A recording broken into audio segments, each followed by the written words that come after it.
everyone, and welcome back to yet another episode of Literally My Life, My Guide to Girlhood. We took last week off. Sorry, that was kind of unplanned. Sorry about that. But I'm really happy that we're doing this week's episode. I'm back in Chicago, and guys, being back in Chicago, my spirit has exalted. I feel so good to be back home, to be in the chair where everything started. I think this isn't where I did my first episode. I actually did my first episode in my bed. Once I started doing audio episodes, I think I started doing it in my room, and then I just moved out here. My mom made this like a podcast studio for me. And I've just been out here ever since. And so, I moved to Boulder 3 months ago. So if you're new here, let me just give you the background story. So my name is Alex. I'm a college student at the University of Colorado Boulder. I've been doing this podcast since I was a junior in high school. I'm originally from Chicago, Illinois. And I moved to Boulder 3 months ago for school. And I've been doing the podcast out there. Briefly, I only did one episode. I promise this holiday season we have lots of episodes coming. Lots of Q&As, lots of just really fun stuff. So I'm super excited for that. But it just feels good to be doing my first episode from home since I think August. It feels really good to be back. It feels like, I don't know, there's just something about coming home to the place that made you that reminds you who you are, which is basically the point of today's episode. So I'm really excited to get into it. But before we get into today's podcast episode, please make sure to follow Literally My Life MGTG on Instagram and TikTok. Follow me on TikTok. All of my links. Oh, and subscribe to our blog. And if you're on our YouTube, subscribe to our YouTube channel. Even if you're not on our YouTube, subscribe to our YouTube channel, because I also post all of my personal vlogs and the Alex Elamine Show on YouTube. There's just like a lot of cool stuff on there, so go subscribe to our YouTube channel. All of our social media links are in the episode description below, so make sure to check those out. I'm so excited. I'm just so happy to be back, guys. Like, I just feel different in Chicago. Like, my spirit feels lighter. I feel happier. I feel more bubbly. I feel more energetic. Literally last night when I came home, I was like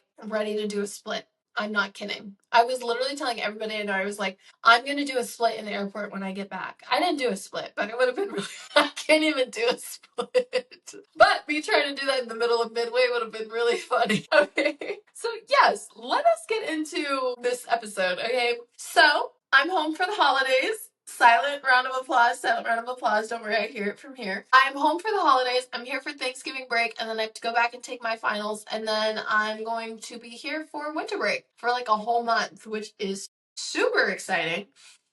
I don't know if I've talked about it enough on the podcast, but I have been really, really homesick. Boulder is a hard place for a Black girl. It is really hard for me to exist because, I was literally talking about that in my Get Ready With Me this morning. Like, I come from a city that's filled with culture and diversity, and like, we have like a Black mayor in Chicago, and there's just so much diversity and like so much culture here. Like, I grew up learning like Polish culture or like, Muslim culture, like Hispanic culture, like, you know what I mean?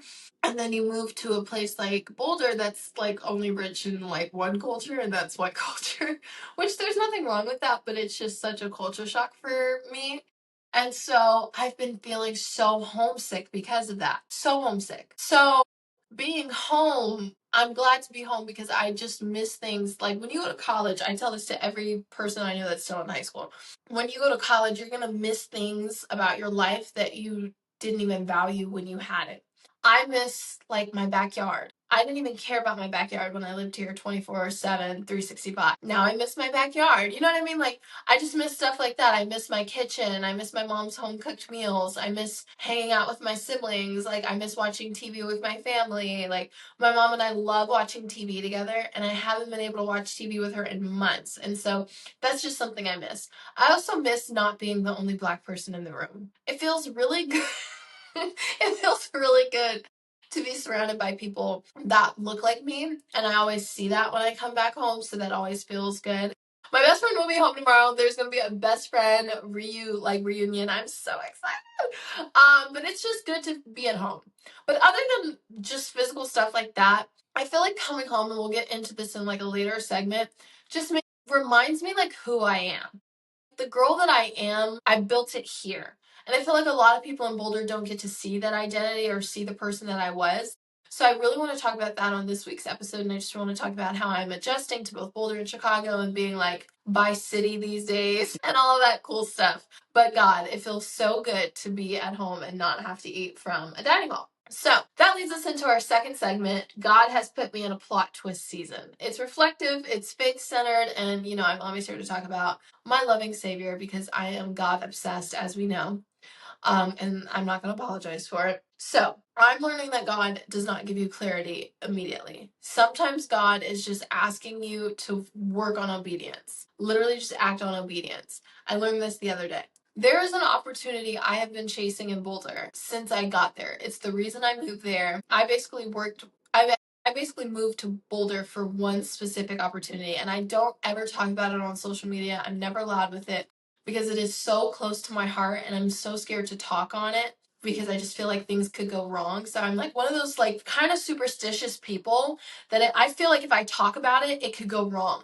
So I shut up about it. I've been chasing this opportunity down and I've gotten so close, but I'm not exactly where I need to be yet. You know what I mean? Does that make any sense? It probably doesn't make any sense, but it makes sense to me. And the other day, God told me to do something on a Friday morning at 9 a.m. to act on the opportunity. And I said, okay. And I showed up. I had blind faith. I showed up at 9 o'clock in the morning. I was super tired because I had stayed out till like 3 o'clock in the morning the night before. But I was like, I'm going to obey God. I don't really know what he wants me to do. I'm nervous. I don't want to wait around all morning. I have class in the morning, but I was like, you know what? I'm going to do it. I'm going to go. And the situation worked out in my favor because I obeyed God. But had it not worked out in my favor, I still would have been glad to obey God. I'm learning to obey God even in the darkest valley. That was actually the daily Bible verse this morning. So I want to read it to you. It's Psalm 23, and we're just going to start from the first verse. The Lord is my shepherd, I shall not want. He maketh me to lie down in green pastures. He leadeth me beside the still waters. He restoreth my soul. He leadeth me in the paths of righteousness for his name's sake. Yea, though I walk through the valley of the shadow of death, I will fear no evil, for thou art with me. Thy rod and thy staff, they comfort me. Thou preparest a table before me in the presence of my enemies. Thou anointest my head with oil, my cup runneth over. Surely goodness and mercy shall follow me all the days of my life, and I will dwell in the house of the Lord forever. That's Psalm 23, verses 1 through 6. And it is so accurate. I could be in the darkest valley or the highest of hills or the deepest of waters, and I will not be afraid because thy is with me. Thy rod and thy staff comforts me. God is with me. And I've learned that. And it has taken me some time to learn that. And I'm not trying to sit up here and act like the perfect Christian. Like, that's what I get nervous about sometimes when I talk about God. Like, I don't want people to feel judged when I talk about him because I definitely struggle with faith. I definitely have had times where I've had less than a mustard seed of faith, or I've doubted God and I've come to God with my doubts. If you do not experience the same like willing obedience that I feel now, know that that's normal. It took me years and years to get to this point. But I just think about all the times God has gotten me through something, or has just made a way for me in the most impossible of situations. Like, he's literally parted the Red Seas in my personal life time and time again. He's just made a way through for me.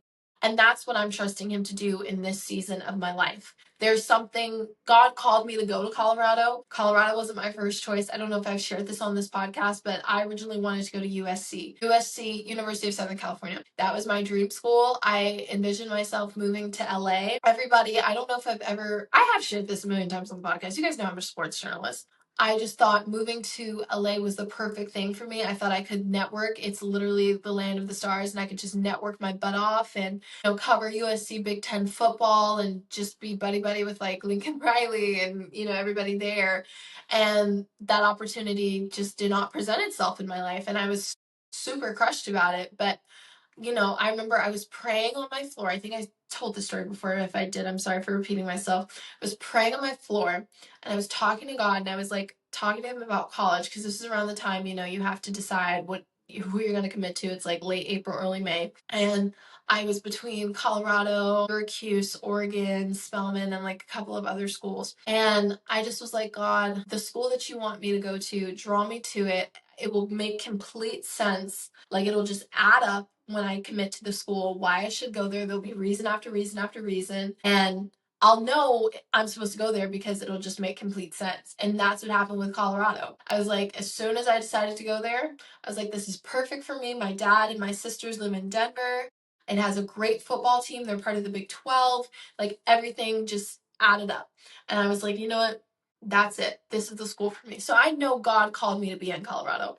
And I followed him with somewhat blind faith moving there. And then when I got there, I was faced by setback by setback by setback. You know, I've had a great time in Colorado so far. I feel like I've really started to adjust to Boulder, but there were a lot of setbacks when I moved. Like I said, being being the only black girl in the room, you know, just stuff like that. And then this opportunity that I really wanted and that I'm chasing, not presenting itself, or me being told no a million times. But I've been told no by man a million times, but I've been told yes by God. So I just have to keep asking, because if God told me yes, no man is going to tell me no.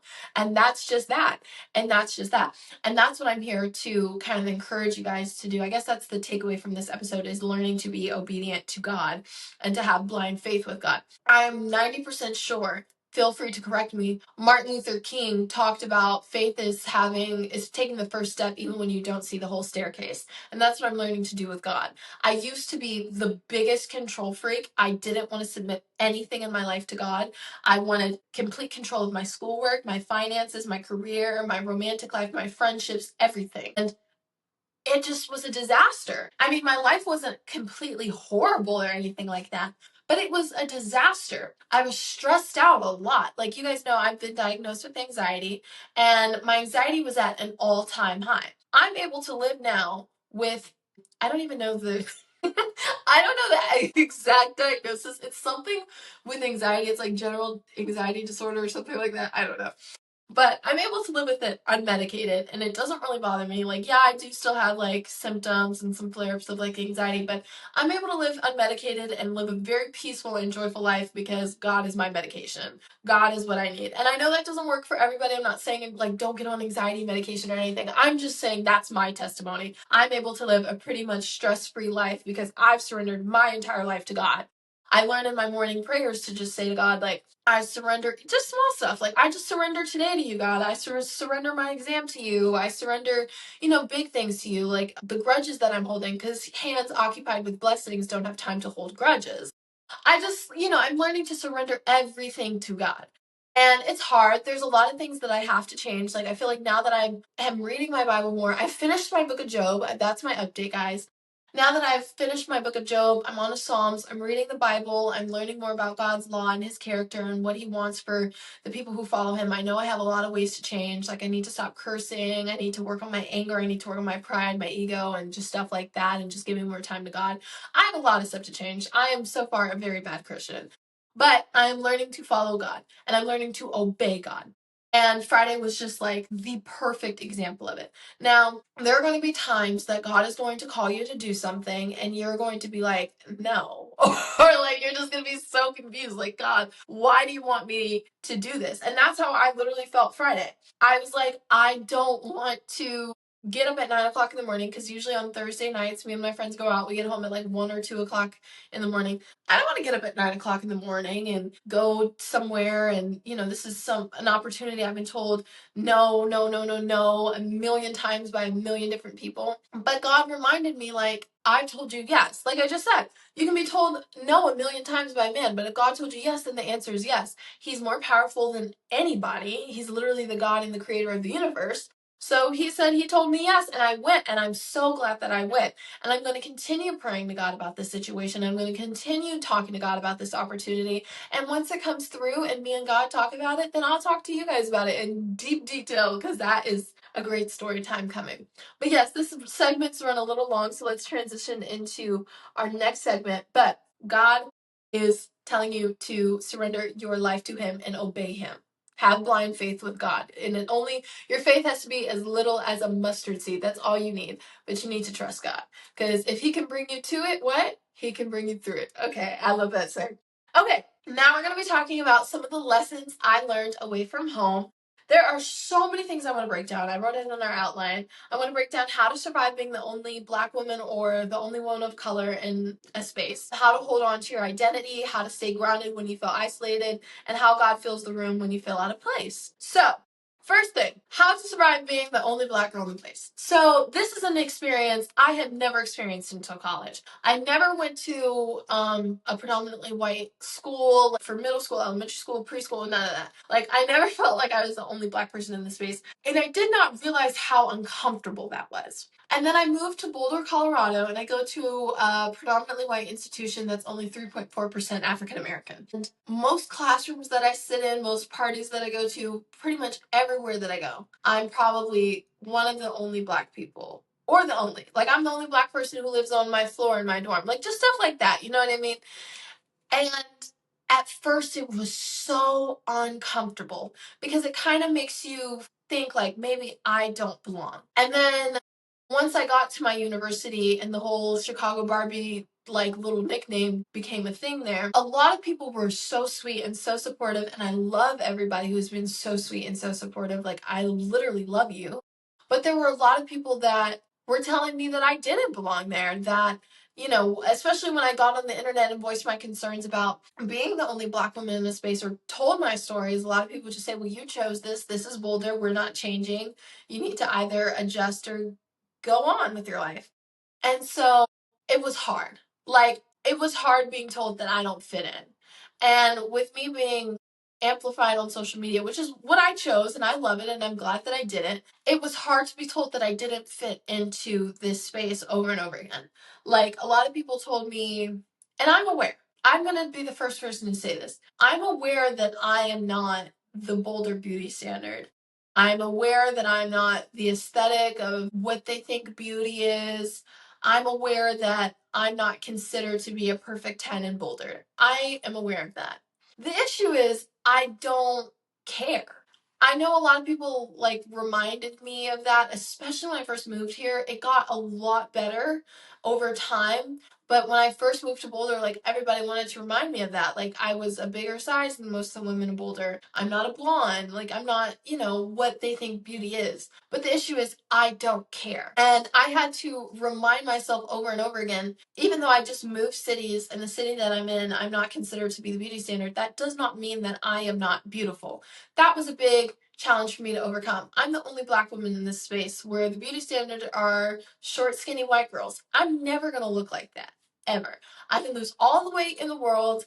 I can dye my hair platinum blonde, but that's never what I'm going to look like, and that's never what I'm going to be. And I'm okay with that. I'm not going to feel insecure about myself or minimize myself because I don't fit a beauty standard of a city that I'm going to live in for 4 years. That's not going to happen. But I have to say, it is hard. It makes you doubt yourself or feel bad about yourself for short periods of times. And it, like I said, it is extremely uncomfortable. I learned to kind of get through it through the grace of God, like just remembering that I am fearfully and wonderfully made. I am beautiful. My body is a temple, and no man on earth, no angel in heaven, no demon in hell is going to tell me that I am not God's most precious creation, because He has literally told me that, and no man is going to tell me that I am not. God literally thought about what I was going to look like, what I was going to act like, my behaviors, my mannerisms, the way I talk when He was creating the sun in the sky. So if you think that I'm going to be insecure about myself, it's insane. I've also learned to take pride in being the only black person in a space because I know that I'm paving the way for others. And I don't just mean that on social media. I don't just mean that in Boulder, but I mean that in other ways where I'm like one of the only. Being a black woman in sports media, for example. Like, I know we have my beautiful, beautiful queens, Malika Andrews, and her beautiful sister, and then Taylor Rooks, who I am absolutely obsessed with. And we have a lot more women in sports, which is absolutely amazing. But it's still very limited. It's still very limited. I'm seeing a lot more these days, though. I have to give it to you, but it's still very limited. And I just know when I step into a professional space or an academic space and I'm the only black woman in the room, instead of feeling insecure about it, I've reshaped my mind to feel confident in it and be like, you know what, I'm paving the way for other black women. I hope that my story, if things go the way that I want them to go, you know, the way God wants them to go, because that's the only thing that really matters, right? I want other Black women to start attending Boulder. Coach Prime, who I absolutely love and adore, I will always speak praises for the Sanders family. I think they're amazing. Has really made a space for Black people in Colorado in general, whether you're interested in sports or not. I think this year has the highest Black enrollment rate, and I would say that's because of Coach Prime and the glory that he has brought to our Colorado, like our team or not. I don't really care. And I love the way he's paved the way. I know that it must have been hard or uncomfortable for him or his sons transitioning into Colorado. I don't know. I don't know him personally. But it must have felt different or weird for them. And that's how I feel. It feels weird or different for me to be the only like Black person in a space. But instead, like I said, and I listen to Coach Prime's very motivational quotes every morning. Like I literally follow him on Instagram and I read them every morning and repost them. I love his quotes. But I love the way he talks to, and he preaches about confidence, getting your confidence from the Lord. I love Coach Prime. And it just really inspired me. So every time I walk into the room and I'm the only Black person there, I'm like, you know what? There's many more after me. There's many more to come. And it just makes me feel so much better. Okay, so another thing when you're a person of color thrown into a predominantly white environment is it becomes a thing to protect your identity. Because as much as, you know, you kind of want to assimilate to the culture, you also want to remember, like, hey, I'm a Black girl from Chicago. I grew up doing different things than people here. And although I want to assimilate to Colorado culture to kind of have fun and fit in, like me going to frat formal in Breckenridge and stuff like that. You know, that's me trying to assimilate, I guess, or have fun. You also want to hold on to your identity and the place that raised you and the people who made you.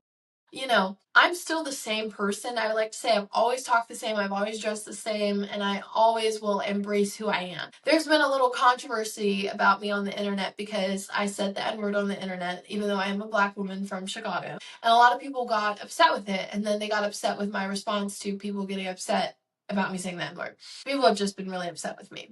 The reason I am comfortable saying the N-word is because I have held on to my identity. I will never assimilate to any other culture despite where I live or who I hang around or anything like that. I talk about Black issues. I am a proud Black woman. I've used my platform to talk about what it's like to be a Black woman at a predominantly white institution, especially in a predominantly white state like Colorado. I have never let go of who I am. Like, I'm a Black girl from Chicago and I'm never gonna let that go. I know I sound like Jennifer Lopez with the Bronx thing, but I'm not gonna let it go. It's the truth. Chicago made me. I'm not afraid to say that. And I'm also very proud to be a Black woman. You know, Black women have faced so many trials and tribulations over the years, and I'm so proud to represent and be a Black woman in a predominantly white space because I know I'm a good representation. In my response, I was talking about how, you know, there's some things that I think matter to the Black community that don't matter to the white community. And I think that got misconstrued. I was trying to say in the Black community, there's a lot of texturism and colorism and all of that stuff. And so we value that. And those are real issues in the Black community. What I was trying to say is when you are in the white community, because I know this because I go to a predominantly white institution, people do not care that I'm light skinned with light eyes. They don't care. They just look at you and see that you're not one of them, and they continue to discriminate. So it doesn't matter that you may not, you know, be racially ambiguous. That's what somebody on the internet called me. They just know you're not white, and therefore they're going to discriminate against you. So I don't feel like a whitewashed Black person. I don't feel like an Oreo or whatever. I didn't grow up like that. I had all my friends were Black growing up. My mother's Black. I was raised in a Black household. Like, I please stop trying to make me out like America Meta. It's like the internet needs to leave me alone with that. I've held on to my identity very firm, and I will continue to hold on to my identity very firm. And if I want to say the N-word in my videos or in the song or whatever, I have the right to do that because I'm a Black woman, and I'm proud to be one. Anyway, um, let's also talk about how to stay grounded when you feel isolated. Like I said a few times, there were so many times when I had moved to college that I felt very isolated and very lonely and alone. It was hard for me to make a good friend group in Colorado. It was really hard. A lot more introverted in college than I was in high school. In high school, I was like the biggest extrovert. I wonder if that's happened to any of you guys. If you guys are on Spotify, please leave me a comment about that. Are you guys more extroverted or introverted in college? Because I feel like in high school, I was the biggest extrovert and I could be everybody's friend. And I went to every party from every school around the city, even the suburbs. I was so nice to people. And then in college, I'm like the biggest introvert. we'll talk to people and stuff, but I like to be by myself and I like to just be with my group of friends, and I don't know what's up with that. But there was a time where I just felt very isolated and alone. And there's a difference between being lonely and alone, but I felt lonely and I felt alone, even though I wasn't. Like, I always had God, but I felt alone. And after a few deep and very sad prayers and very sad conversations with my mom, who I called every day when I first moved, I learned that I'm not alone. Because I'm here for a reason. Like I said, I'm here to fulfill my calling. I have a purpose to be here. There is not pain without purpose. And that I'm leading the way for people. God just reassured me with that. So if you're going through a similar situation, especially if you move to college, or even if you haven't moved to college, even if you're just in a new season in your life, like you moved, or you're reinventing yourself, or you're going through a breakup, or just a new season in your life, there's going to be a period of time where you feel isolated, and that's the time to call on God the most. And that's the decision I chose to make, and it was the best decision of my life. I decided to just lean into my faith harder than ever. I don't really know what made me do that, but I leaned into my faith, and I'm so happy that I did that, because I learned that God is my rock and my foundation and my strength. And I get my strength from Jesus. Like, I don't get it from anybody else. Without the strength of Jesus, I would not be in this chair right now. I would not be talking to you guys. I would not be home for the holidays. I would have came home after the third week of college or something like that. I'm not kidding. But Jesus, he's my rock, he's my strength, he's my foundation, he's my best friend, he's my comfort, he's everything to me. And I got to lean on him during the most difficult time of my life. And although I was lonely, I wasn't alone. And that's the courage and the advice that I want to give you. Even though you're lonely, you're never have to be alone. Listen to Never Have to Be Alone by CeCe Winans. I don't know. I love that song. Okay, last one. God fills the room when you feel out of place. There were so many times when I was in Chicago, Colorado, I'm sorry, that I felt out of place, just did not feel like I belonged. And it necessarily wasn't always a racial thing, but it was just like, I just didn't grow up doing the same things that kids from Colorado or California did, or I just don't listen to the same music, or I don't dress the same. It's just the big difference. And I just would always feel like overdressed, or just underwhelmed, or I just wasn't the same as everybody else in the room, or I didn't do the same things as everybody else in the room. And I just felt out of place constantly. And then I learned that sometimes being out of place is a good thing. That's what helped me lean into my identity and my faith instead of leaning into like the crazy college party life culture. It helps me grow as a person and learn to be alone more. I've always been comfortable with being isolated and being alone, but college has really made me very comfortable in my own skin and very comfortable with just hanging out by myself, or going to things by myself, or just learning to do things by myself. College has really, really helped me with that. And God's like the only friend that I know that I need. I've made some wonderful friends. I absolutely love them. Shout out to them. They know who they are. In Colorado, and I don't leave the house without them. But even when I am alone in my dorm and it's late at night and I'm just watching TV, or I'm just talking to God, or just going through my phone, or whatever I'm doing, I know that I may not have the biggest crowd of people around me, but the crowd that I do have, I'm loved by. And that's all that matters. Okay, let's go into our fourth section. Coming home reminded me who I am. This is my empowerment moment. I wrote down these affirmations. Okay, Chicago made me confident. Chicago made me creative. Chicago made me a fighter. And sometimes you have to come back home to remember that. There was a time, especially during that homesickness issue that I was going through, there was a time where I felt defeated completely. And the drive and the fight that I once had almost left my body. The girl who would chase people down for press passes and credentials, and would get coverage to literally everything and just email everyone, who never really took no for an answer because she knows it only takes one yes, kind of left me for a little bit.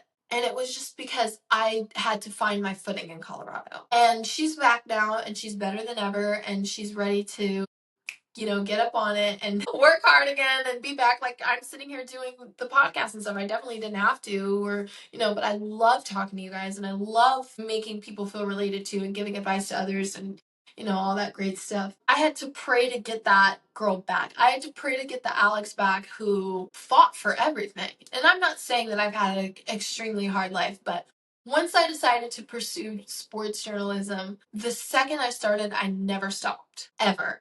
I just like continued going on and on and on and on. And I went from covering high school games to Bears and Bulls games and working with Kobe White and like Caleb Williams and several other professional athletes. And it has been amazing. And the only reason I was able to do those things was because God allowed in his beautiful grace and mercy, and because he gave me the strength to fight for every opportunity that came my way. And I'm so happy that I was able to do that.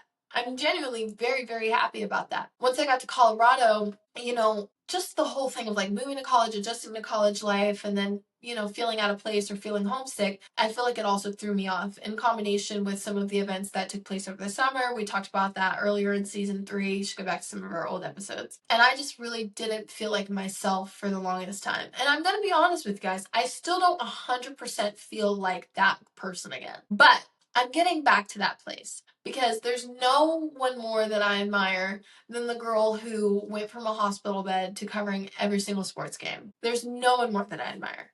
And I want to continue to be that person. So coming home where it all started, sitting in the chair where it all started, just reminded me how fearless and great that I really am. And I'm not trying to, be cocky or pat myself on the back, but it just reminded me how strong I really am and how much I've overcome.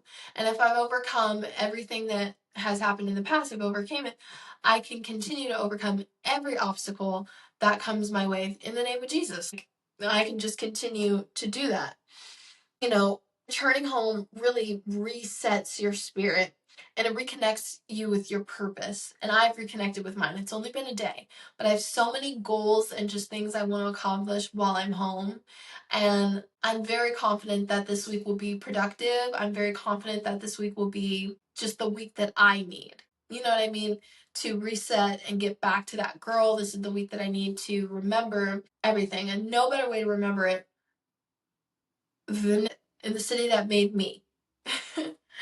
Okay, now we're going to pause and do my Ask Alex questions. We have 5 today that I actually did not pick. If you guys want to submit your Ask Alex questions, the link is in our episode description below. If you're on YouTube, it's in the episode description as well. I am loving giving you advice for these. They're completely anonymous. You do not have to submit your name, your social medias, or anything. I just want to give you advice for your life. I love doing these, so please submit your Ask Alex. The link is in the episode description below. Okay, let's get to it. First one, Alex, how do you stay rooted in God when you're the only Black girl in the room and everyone is watching you?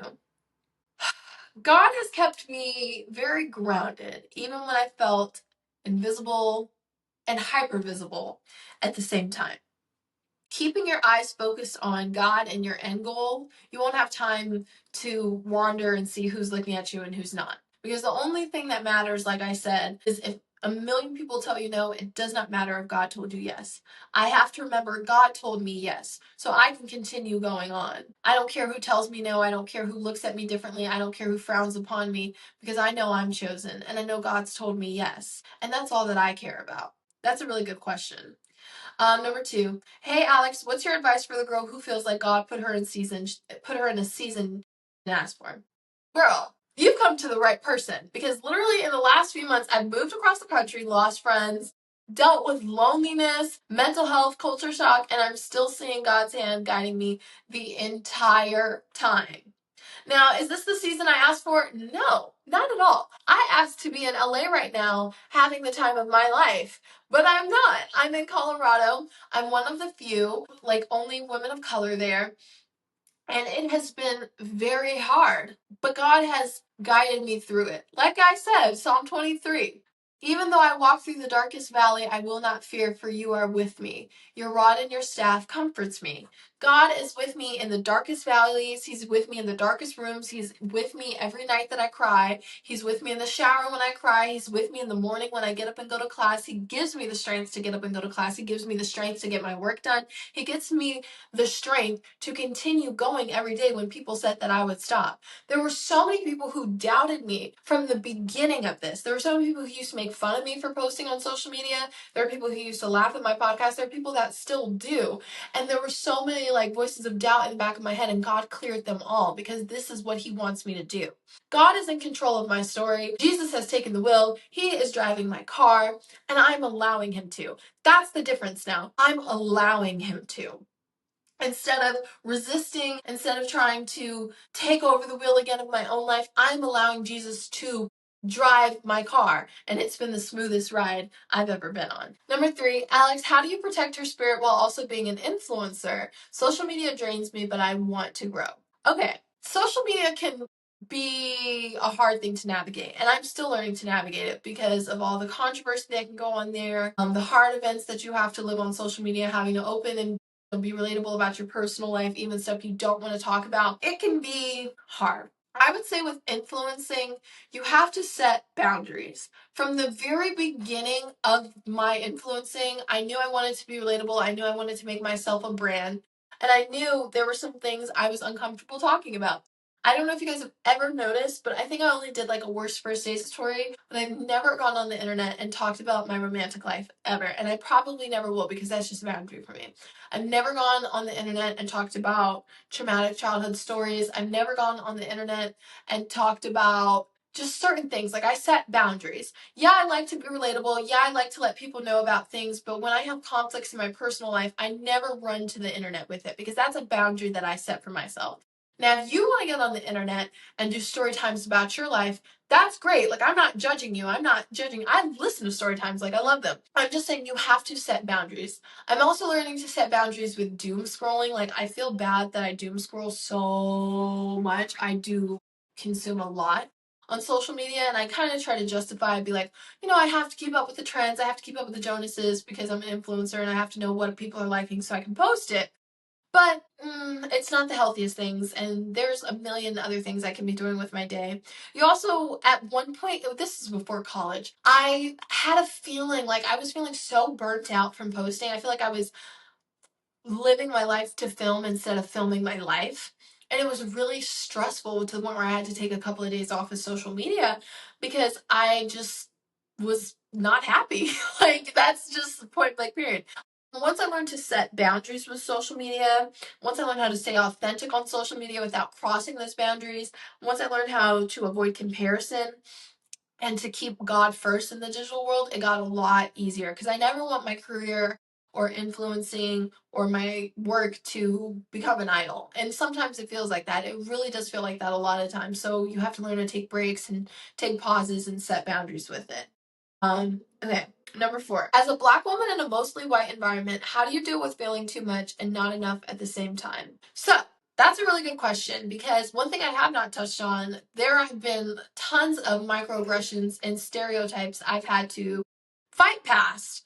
Yeah, since moving to Boulder, like just little stuff like people talking about my hair or my nose or the fact that I'm from the hood and all kinds of crazy stuff, even though I'm not. And just being the beauty standard in Chicago versus being invisible in Colorado. It's been a lot that I've had to overcome simply because of my race, which is very sad, the world that we live in. But I had to remember who I am through God.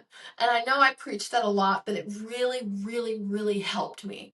I remembered that I'm perfect because God says I am. You have to learn to tune out man's voice and tune up, like turn up God's voice. And I realized, maybe I'm not the beauty standard here. Maybe I am perceived differently here. Maybe people perceive me and look at me differently or treat me differently or whatever. But that doesn't make me any less of a human. That doesn't make me any less beautiful or any less kind or smart or that I deserve this opportunity any less than any other person here just because I look differently than everybody here. I celebrate my identity. I'm happy to be a Black woman in Boulder, Colorado. I'm happy to be a Black woman in sports media. I'm happy to be the woman that I am, and I will continue to celebrate my identity through Christ no matter what anybody says about me. And I encourage you to do the same thing about yourself. Read the Bible, read scripture, read Proverbs 31 over yourself. I love reading Proverbs 31. You are a Proverbs 31 woman. Read that over yourself continuously. Christ called you. So don't let anybody else make you want to hang up. Okay, Last question. Chicago Barbie, I haven't called that in a second. Chicago Barbie, what's your advice for a girl who wants to reinvent her life but is scared to let go of the version of herself that everyone else expects her to be? What's your advice for a girl who wants to reinvent her life? Whew, goodness, that is a scary one because I have been reinventing my life and it has been absolutely terrifying, I would say. I would say have a lot of faith. Have a lot of faith. You have to have blind faith in God to reinvent your life because there are going to be a lot of times where you're going to ask yourself, did I make the wrong decision?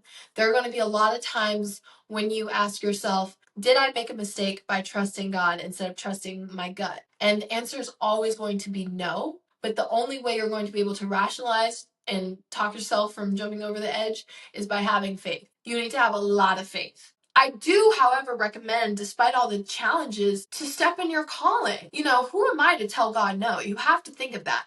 Who am I to tell God no? If God is telling me to move to Omaha, Nebraska, if God is telling me to move to Alaska for work, who am I to tell God no? God knows a lot more than I do. He knows what's best for me way more than I do because I self-sabotage all the time. We still work on that.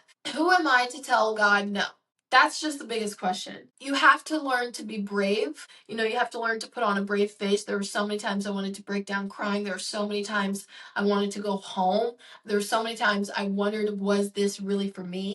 And I learned to have faith and to be brave through God. And He got me through it. And now I'm in a season where I'm happy to be in Boulder. I feel more celebrated in Boulder. I have a platform on social media that I used to pray about.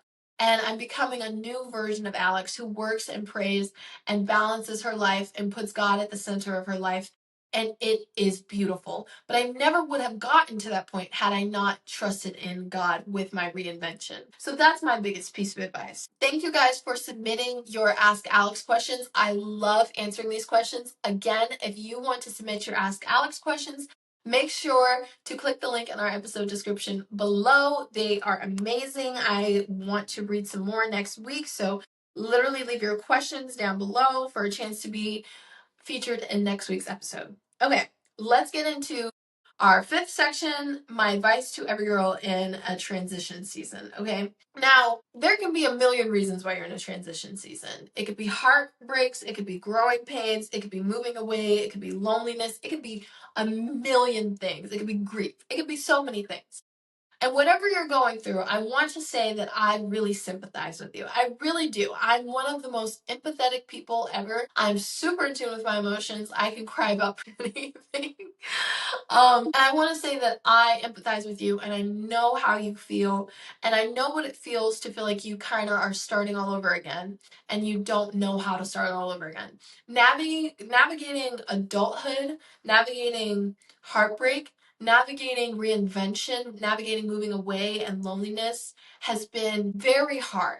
And there were so many times that I did not feel like I was called to do it. But God reminded me time and time again that I was. And by the grace of God, things got better as they always do because if God can bring you to it, He'll bring you through it. But if you're at the stage right now where it's hard, where you're transitioning, where you're thinking maybe this just isn't for me, maybe I misheard God, maybe I misjudged how strong I really am, maybe I just can't do it. I want you to remember that you can, because you can do all things through Christ who strengthens you. I need you to remember who you are. You are not a quitter. You are a queen. Your pain is not in vain. You are beautifully broken clearance, still color, and you can get through this. God is going to get you through this. There is never going to be pain without purpose, ever. There is never going to be pain without purpose. You are never going to go through a season of pain, of isolation, of loneliness without something better on the other side.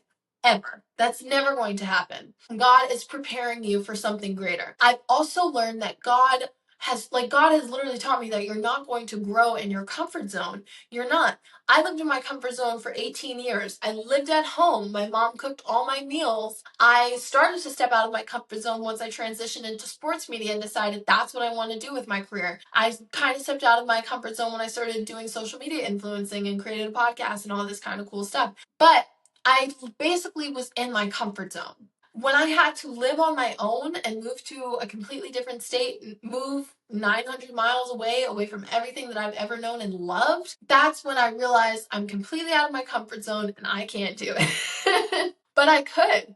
And I have grown in ways that I never would have grown had I just stayed in state.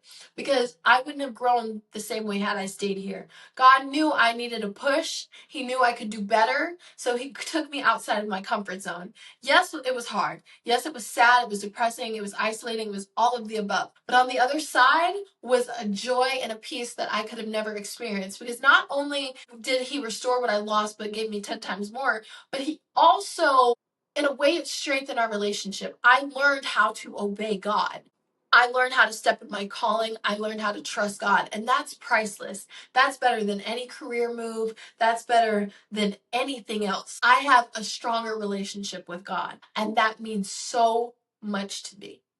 So if you are in a transition in your life where you are upset, you're isolated, you're going through something, I want to encourage you to surrender it to God. Surrender your timeline, surrender your feelings, surrender your friendships, love, career, surrender everything to God and blindly trust Him with it. Because at the end of the day, He's the only person that knows the perfect plan for your life. He's the only person that knows what's best for you. And He has a perfect will for your life. And you have to surrender it to Him. Did I ever think I would be living in Boulder, Colorado? No. Am I happy that God brought me there? Yes. Am I happy that I trusted God? Yes. You got this, girl. You need to remember who you are. I want everybody to listen to Sierra's prayer. I love Sierra's prayer. I listen to it all the time. I should listen to it more. I used to listen to it like every single day. I was not playing about Sierra's prayer. It's a prayer that reminds you who you are. A lot of people perceive it as it's Sierra praying for a husband, but it's not. It was Sierra praying to get back up after feeling broken and reminding herself that I'm a queen. I'm not, my pain is not in vain. I'm broken, but I'm beautifully broken. I'm a child of God. I'm a warrior. I will get up. You need to say those things to yourself because it's true. I had to remind myself of that. I am a child of God. I'm a warrior. I will get up. I will not fall and stay on the ground. I'm going to get up because I can do all things through Christ who strengthens me. And that's the truth with you. You are beautiful. You are fearfully and wonderfully made. You are a warrior. You will get up. There is no pain without purpose. You're not going to stay falling down. You're not going to stay on the ground. God's not going to allow you to stay in that space. He's going to bring you back up. Time and time and time and time again. No matter how many times you fall, God is going to pick you up to the point where you're going to get comfortable with falling because you know God is going to pick you up. Okay, let's get into our last segment, our faith-based hot girl era. This is a little bit more fun. I want to talk about how my hot girl era is Holy Spirit led, hallelujah, because I'm choosing peace, I'm choosing purpose, and I'm choosing popping lip gloss. Right now I'm using the Fenty Beauty, as I always should. Wait, what shade am I using? Fussy? What shade am I using? Right now, this is like my favorite lip gloss. I'm using the Fenty Beauty Oil in the shade. I'm using Fussy. I literally love it. I'm choosing Fussy, honey. Okay. I'm learning to just kind of adjust my life with this new reinvention, even though I'm home for the holidays and I'm feeling more cozy and stuff now. I'm learning to just do different things. I think I talked about in our last episode, I've changed my morning routine. I used to be a person who just kind of played their days by ear. Now I make to-do lists. Now I live off of a schedule, and I'm happy that I do that. Journaling and prayer in the morning are a big thing for me. I wake up in the morning. I used to do the first thing in the morning I would do is check my phone. The first thing I do now is I make my bed and I read the Bible, like the physical Bible. And then I journal about it, and then I do my morning devotional on my phone and, send it out and do all that great stuff. That's become like a big consistent thing for me. Reading the Bible really does change you. I heard a lot of people used to say that and I'd be like, oh, whatever. But it really does. It changes your temperament, it changes your patience, it changes your character, it softens your heart, and I'm happy to do that. And that's my biggest recommendation. Just choose a book of the Bible. I felt God called me to read the book of Job. I'm glad that I did. And now I'm reading the book of Psalms. And I have to say, from Job chapter 1 to Job 42, there's two different versions of Alex. The Bible has really changed me. And I've also just learned to be intentional in college. In the career field that I am in, journalism, there's no guaranteed income. I know that my career and my success in my career is up to me and the work that I'm willing to put into it. And I'm just so into like locking in and really moving forward with my career. And I'm super proud of myself and the progress that I've made this semester. And I cannot wait until second semester to get back to Boulder and to lock in even harder and to just see the results of my hard work. I'm super, super excited. I love this hot girl, Holy Spirit era for me. And I love that God and I have gotten closer in college. That's really the best thing that could have ever happened to me. And I'm also very happy that I was able to sit here at 12 a.m. and do this episode with you guys because I really thought I was going to be way too tired, but I feel like we really preached a word. I feel like we really gotten through this episode. I love it, and I love you guys. So that leads me into our outro. It is Thanksgiving, and I'm giving thanks to God for getting me through a situation that I did not know I would be in. I'm also thanking him for getting me through a situation that I did not think I was capable for. And I'm thanking him for showing me that I was capable. I'm thanking God for the girl I used to be, the girl I'm becoming, and the God who's guiding every single step. The Alex Elamine show is in her new era. She's on her way. I'm really working on that. A lot of people ask me about that. It's coming soon. I love the way Literally My Life is going. I love season 3 so far. We have so many new episodes over the holidays coming in. I'm in this most I'm in the post-holiday spirit. I love the way things are going on social media right now. I'm posting consistently. I'm posting a lot more every day. So make sure to follow our social media. The links are in our episode description below. And I'm also very happy with the way my personal life is going. I feel like I'm making new friends. I'm growing as a person. I'm in therapy. And I'm just doing things for myself that I didn't used to do. And I just see everything going on an upward trend. And even if things, take a dark turn, I know God is driving my car. And it's the smoothest and craziest and best ride ever. So I trust it. I completely trust it. Thank you guys for listening to yet another episode of Literally My Life, My Guide to Girlhood. Make sure to subscribe to our blog as well. It's our written section of Literally My Life. It comes out every Monday along with the podcast. You can subscribe. The link is in our episode description below. I absolutely love you guys. Thank you for joining me for another My Guide to Girlhood Monday. I will see you guys next week back in Boulder, I think. Okay. I love you guys. Bye.